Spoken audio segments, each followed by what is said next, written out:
નમસ્કાર ગુજરાત। આજના મુખ્ય સમાચારની અંદર ચૂંટણી પહેલા દેવા માફી અંગેની જાહેરાત, સરકારી કર્મચારીઓના પગારમાં વધારો, લોકસભાની ચૂંટણી ક્યારે યોજાશે, એસબીઆઈ બેંક ધારકોને 3 લાખ રૂપિયાની સહાય, ખેડૂતો પર જીવલેણ હુમલો કર્યો છે દીપડાએ, કૃષિ લોન માફ થશે, લોન લેનાર ખેડૂતો માટે સારા સમાચાર, ખેડૂતોને દર મહિને 3000 રૂપિયાની પેન્શન સહાય, રેશન કાર્ડ, આધાર કાર્ડ, જનધન ખાતા ધારક, પેટ્રોલ, ડીઝલ, ગેસ સિલિન્ડર, વિદ્યાર્થી, ડ્રાઇવિંગ લાયસન્સ ને લઈને મહત્વના સમાચારો। મિત્રો, દરેક સમાચાર, દરેક માહિતી જણાવું એ પહેલા ગુજરાતના જે પણ મિત્રો અમારી ચેનલ પર નવા આવ્યા છે એ મિત્રોને ખાસ વિનંતી છે કે ચેનલને સબસ્ક્રાઇબ કરવાનું ભૂલતા નહીં, સાથે આજનો આ વિડીયો છે તેને અંત સુધી જોતા રહેજો। તો મિત્રો, અત્યારના તાજા સમાચાર આવી રહ્યા છે કે ચૂંટણી દેવા માફી અંગેની જાહેરાત, ખેડૂતો માટે સૌથી મોટા સમાચાર સામે આવ્યા છે। ખેડૂતોના દેવા માફીને લઈને મોટા સમાચાર આવી રહ્યા છે। ગુજરાતના કુલ 43 લાખ ખેડૂતો એવા છે કે જેમનામાંથી અત્યારે દેવું છે। આ દેવું ખેડૂતોને એમનેમ નથી થયું। આવી કેટલીક કુદરતી આફતો વારંવાર આવે છે, અતિવૃષ્ટિ સર્જાય છે અને ખેડૂતોના પાક પણ નિષ્ફળ જાય છે, પણ સાથે મિત્રો વાવાઝોડા પણ આવે છે, તેમજ ખેડૂતોને નકલી બિયારણનો સામનો પણ કરવો પડે છે, જેના કારણે મિત્રો પાક નિષ્ફળ જાય છે। આમ તમામ આફતોના કારણે ખેડૂતોના પાક નુકસાન થાય છે, ખેડૂતોને પૂરતું વળતર નથી મળતું, સરકાર પણ પૂરું વળતર નથી આપતી। આ તમામને લીધે ખેડૂતોને લોન લેવી પડે છે। મિત્રો, ત્યારબાદના સમાચારની અંદર વાત કરીએ તો ખેડૂતોને દર મહિને 3000 રૂપિયાની સહાય, પીએમ કિસાન યોજનાની સાથે કેન્દ્ર સરકાર દ્વારા પ્રધાનમંત્રી કિસાન માનધન યોજના પણ શરૂ કરવામાં આવી છે, જેમાં ખેડૂતોને આર્થિક સહાય આપવામાં આવે છે। પીએમ માનધન યોજના હેઠળ સરકાર ખેડૂતોના ખાતામાં દર 3 મહિને 3000 રૂપિયા ટ્રાન્સફર કરે છે। આ યોજના હેઠળ ખેડૂતોને માસિક 3000 રૂપિયાનું પેન્શન આપવાનું હોય છે, જ્યારે આ યોજનાનું પ્રીમિયમ પર કિસાન સન્માન નિધિ યોજનાની રકમમાં પણ કાપવામાં આવે છે। આ માટે તમારે એક અલગ ફોર્મ ભરવાનું રહેશે, તેમજ આ યોજના માટે તમારે લાભ લેવા માટે ખેડૂતોને દર મહિને 55 રૂપિયાથી 200 રૂપિયા સુધીનું યોગદાન કરવું જરૂરી છે। મિત્રો, આગળના સમાચારની અંદર વાત કરીએ તો કઈ તારીખે જાહેર થશે લોકસભાની ચૂંટણી? ચૂંટણી પંચ દ્વારા જારી કરાયેલા એક પરિપત્રમાં હાલ ખૂબ જ પ્રમાણમાં વાયરલ થઈ રહ્યો છે, જેથી લોકો માને છે કે આગામી 14 એપ્રિલ લોકસભાની ચૂંટણી યોજાશે, પરંતુ દિલ્હીના મુખ્ય ચૂંટણી અધિકારીઓએ આ બાબતોને નકારતા કહ્યું છે કે જારી કરાયેલા પરિપત્રમાં 16 તારીખ માત્ર સંદર્ભ માટે હતી। દિલ્હીમાં 11 જિલ્લા ચૂંટણી અધિકારીઓને પરિપત્ર જાહેર કરવામાં આવ્યો હતો, જેનું શીર્ષક ભારતનો ચૂંટણી પંચની ચૂંટણી યોજનામાં આપવામાં આવેલ સમય રેખાઓનું પાલન છે। મિત્રો, ત્યારબાદના સમાચાર, રેશન કાર્ડ ધારકોને ફાયદો થશે 2024માં। જો તમે બીપીએલ, એપીએલ 1 કે એએવાય ધરાવો છો અને રેશન કાર્ડમાં 6 મહિના સુધી અનાજ લેવા નથી જતા, તો તમને અનાજ મળવાનું બંધ કરી દેવામાં આવશે, એટલે કે તમારું રાશન કાર્ડ સાયલેન્ટ કરી દેવામાં આવશે। તો વર્ષ 2024માં આવા સાયલેન્ટ કરાયેલા રેશન કાર્ડને ફરી શરૂ કરવામાં આવે અને અનાજ આપવામાં આવે। મિત્રો, ત્યારબાદના સમાચાર, જનધન ખાતા ધારકો આપે ધ્યાન, અત્યાર સુધી 51 કરોડથી વધુ જનધન ખાતા ખોલાવવામાં આવ્યા છે। અહેવાલ અનુસાર 10 કરોડ બંધ જનધન ખાતામાં 12,769 કરોડ રૂપિયા જમા છે। આ ખાતામાં 12,000 કરોડ વાળું લેવાવાળું કોઈ નથી। આરબીઆઈની માર્ગદર્શિકા અનુસાર જો ગ્રાહક 2 વર્ષથી વધુ સમય સુધી ખાતામાં કોઈ વ્યવહાર ન કરે તો બચત અને ચાલુ ખાતાને નિષ્ક્રિય ગણવામાં આવી જશે। મિત્રો, આગળના સમાચાર, આધાર કાર્ડને મફતમાં અપડેટ કરાવો। જો તમારું આધાર કાર્ડ 10 વર્ષ જૂનું છે તો તમે તેને અપડેટ કરી શકશો। સરકાર 14 માર્ચ 2024 સુધી આધારને મફત અપડેટ કરવાની સુવિધા આપી રહી છે। માય આધાર પોર્ટલ પર આધારને મફત અપડેટ કરાવી શકો છો। આ સિવાય તમે સીએસસી સેન્ટર પર જઈને પણ મફતમાં આધાર કાર્ડને અપડેટ કરી શકો છો।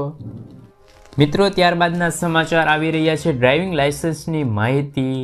તો મિત્રો, જો તમારી પાસે 20 વર્ષ જૂનું એટલે કે 2004 પહેલાંનું બનેલું ડ્રાઇવિંગ લાયસન્સ છે તો આ સમાચાર તમારા માટે ખૂબ જ જરૂરી છે, કારણ કે 12 માર્ચ સુધી આ ડ્રાઇવિંગ લાયસન્સની ઓનલાઈન અપડેટ કરવાની છેલ્લી તારીખ રહેશે।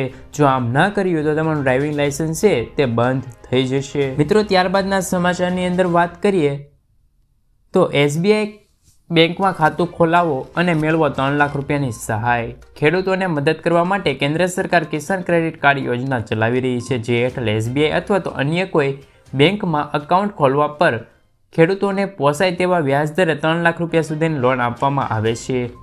આ યોજના દ્વારા ખેડૂતોને મહત્તમ 7% વ્યાજદરે 3 લાખ રૂપિયા સુધીની લોન મળી શકે છે. સરકારે સમયસર લોન પરત કરનાર ખેડૂતોને વ્યાજદરમાં 3%ની છૂટ આપે છે. આ રીતે સ્કીમ હેઠળ લીધેલી લોન પર 4% વ્યાજ ચૂકવવું પડશે. તેમજ આ યોજનાનો લાભ 18થી લઈને 75 વર્ષ વચ્ચેની ખેડૂતના દરેક ખેડૂતો છે તે લઈ શકે છે. આ યોજનામાં લાભ આ યોજના હેઠળ વિવિધ પ્રકારના કૃષિ કાર્યો માટે લોન આપવામાં આવે છે. મિત્રો, ત્યારબાદના સમાચાર. ખેડૂત ઉપર દીપડાએ કર્યો છે જીવલેણ હુમલો. અમરેલીના ખાંભામાં ગઢિયા ગામે દીપડાએ ખેડૂત ઉપર હુમલો કર્યો હોય તેવી ઘટના બની છે, જેમાં ખેડૂતોના માથાના ભાગમાં અને કાનને ઈજા પહોંચતા અમરેલી સારવાર હેઠળ ખસેડવામાં આવ્યા હતા. ઘટનાને લઈને વન વિભાગ સક્રિય થયું છે. દીપડાને પકડવા અનેક સ્થળે પાંજરાઓ ગોઠવાયા છે. દીપડાઓના હુમલાથી સમગ્ર વિસ્તારમાં ભયનો માહોલ છવાયો છે. વન વિભાગે અપીલ કરી છે કે લોકો સાવચેત રહે અને એકલા ફરવા કે વાડીએ નીકળવું નહીં. મિત્રો, ત્યારબાદના સમાચાર. કૃષિ લોનને લઈને ખેડૂતો માટે ખુશખબર. ખેડૂતો માટે સરકાર દ્વારા બજેટમાં સારા સમાચાર આવી શકે છે. કેન્દ્ર સરકાર આગામી નાણાકીય વર્ષ માટે કૃષિ ધિરાણ લક્ષ્યાંકને વધારીને 22થી 25 લાખ કરોડ રૂપિયા કરે તેવી જાહેરાત મળી રહેલી છે.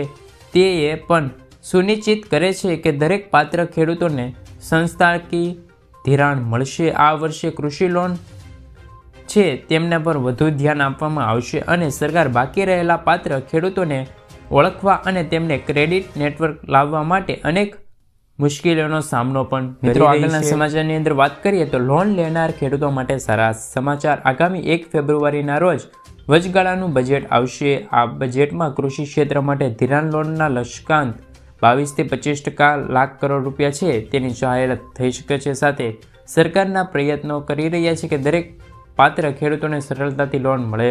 ચાલુ નાણાકીય વર્ષ માટે સરકારનો કૃષિ લોનનો લક્ષ્યાંક 20 લાખ કરોડ રૂપિયા છે. હાલ કેન્દ્ર સરકાર દ્વારા તમામ નાણાકીય સંસ્થા માટે 3 લાખ રૂપિયા સુધી ટૂંક સમયગાળામાં કૃષિ લોન 2%ના વ્યાજ દરે આપવામાં આવી રહી છે.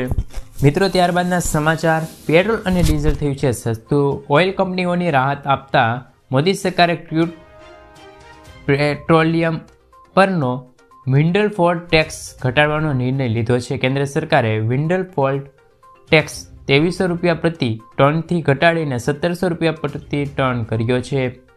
વિન્ડફોલ ટેક્સમાં ફેરફાર થયા બાદ તેમની અસર પેટ્રોલ અને ડીઝલના ભાવમાં પણ જોવા મળી શકતી નથી, કારણ કે આ ટેક્સ ઓઇલ કંપનીઓને પ્રોફિટ પર લાગતો ટેક્સ છે. આ ટેક્સને જુલાઈ 2022માં પ્રથમવાર લાગુ કરવામાં આવ્યો હતો. મિત્રો, ત્યારબાદના સમાચાર. માત્ર 450 રૂપિયામાં ગેસ સિલિન્ડર. નવા વર્ષે ગેસ સિલિન્ડરને લઈને મહત્વના સમાચાર સામે આવ્યા છે. તાજેતરમાં રાજસ્થાન સરકારે ગેસ સિલિન્ડરના ભાવમાં ઘટાડો કરીને રાજ્ય સરકારના નાણાકીય એટલે કે નાગરિકોને મોટી જાહેરાત આપી છે. ત્યારે હવે ગુજરાતમાં પણ રાજસ્થાનના પગલે ચાલશે. ગુજરાતમાં પણ 450 રૂપિયામાં ગેસનું સિલિન્ડર છે તે મળશે. આ અંગે બજેટમાં જાહેરાત કરવામાં આવે તેવી માહિતી મળી રહેલ છે. BPL કાર્ડ ધારકો અને ઉજ્જવલાના લાભાર્થીઓને તેમનો ફાયદો મળી જશે. જ્યારે હાલ ગુજરાતમાં રાંધણ ગેસના બાટલાની કિંમત 916 રૂપિયાની આસપાસ બોલાઈ રહી છે. મિત્રો, ત્યારબાદના સમાચાર. વિદ્યાર્થીઓને 3000 રૂપિયાની સહાય. જો તમે પણ 12 પાસ છો તો તમને સરકાર આપશે દર મહિને 3000 રૂપિયા. રોજગાર સંગમ યોજના અંતર્ગત દરેક વિદ્યાર્થીઓ એટલે કે સ્ત્રી અને પુરુષ બંનેને દર મહિને 3000 રૂપિયાની સહાય આપવામાં આવે છે. જ્યારે આ યોજનાનો લાભ લેવા માટે તમારે વાર્ષિક છે તેની આવક 4 લાખથી ઓછી હોવી જોઈએ. તમારા ઘરમાં કોઈ સરકારી નોકરી ન કરતું હોવું જોઈએ. તમે 12 પાસ હોવા જરૂરી છે. જ્યારે આ યોજનાનો લાભ લેવા માટે તમારે એક ઓનલાઈન ફોર્મ ભરવાનું રહેશે. જે ફોર્મ ભરતી વખતે આધાર કાર્ડ, 12માની પાસની માર્કશીટ, તમારો લિવિંગ સર્ટિ, તમારા જાતિનો દાખલો, આ બધા ડોક્યુમેન્ટ છે તે અરજીમાં સબમિટ કરવાના રહેશે. મિત્રો, ત્યારબાદના સમાચાર. સરકારી કર્મચારીઓના પગારમાં વધારો. રાજ્યની શાળાઓમાં કામ કરતા ફિક્સ પગારના કર્મચારીઓનો પગાર વધી રહ્યો છે. શિક્ષણ વહીવટ સાથી સહકારો મળીને કુલ 6668 કર્મચારીઓને લાભ મળશે. પગારમાં 4700થી લઈને 11000 રૂપિયા સુધીનો વધારો થશે. વધારો ઓક્ટોબર 2023થી ગણવામાં આવશે. શિક્ષણ વિભાગે પરિપત્ર જાહેરાત કરી અને માહિતી આપી છે કે નાણાકીય વિભાગ 18 ઓક્ટોબર 2023ના રોજ વર્ગ 3 અને વર્ગ 4ના તમામ ફિક્સ કર્મચારીઓનો પગારમાં વધારો કરવાનો ઠરાવ પસાર કર્યો હતો. મિત્રો, ત્યારબાદના સમાચાર. પશુપાલકો માટે ખુશખબર. પશુપાલન કરતા તમામ ખેડૂતો માટે સારા સમાચાર સામે આવ્યા છે. પશુપાલન કરતા તમામ ખેડૂતોના ખાતામાં જમા થશે 2700 રૂપિયાનો હપ્તો. ગાયના નિર્ભાવ ખર્ચ માટે સરકાર તમામ પશુપાલકોને આર્થિક રીતે સહાય કરે છે. તે 4 હપ્તા દીઠ ખેડૂતોના ખાતામાં જમા કરવામાં આવશે. જ્યારે જે ખેડૂત મિત્રોએ આ યોજનામાં ફોર્મ ભરેલું છે તેવા ખેડૂતોને ખાતામાં 2700 રૂપિયાના 4 હપ્તા એટલે કે ટોટલ 10,800 રૂપિયા. મિત્રો, ત્યારબાદના સમાચાર આજના સૌથી મોટા ખેડૂત સમાચાર. ભાવનગર જિલ્લામાં આવેલું મહુવા માર્કેટ યાર્ડ જણસીમાં વેચવા માટે સૌથી વિશ્વસનીય સ્થળ બન્યું છે. 23 જાન્યુઆરીના રોજ મહુવા માર્કેટ યાર્ડ ખાતે વિવિધ જણસીની આવક નોંધાઈ હતી. ભાવનગર જિલ્લે ડુંગળીના વાવેતરમાં ગુજરાત સૌથી મોખરે છે. આ વર્ષે પણ ભાવનગર જિલ્લાનું ડુંગળીમાં સૌથી વધારે વાવેતર કરવામાં આવ્યું છે. જ્યારે મહુવા માર્કેટિંગ યાર્ડમાં 23 જાન્યુઆરીના રોજ સફેદ ડુંગળીના ઢગલા જોવા મળ્યા હતા.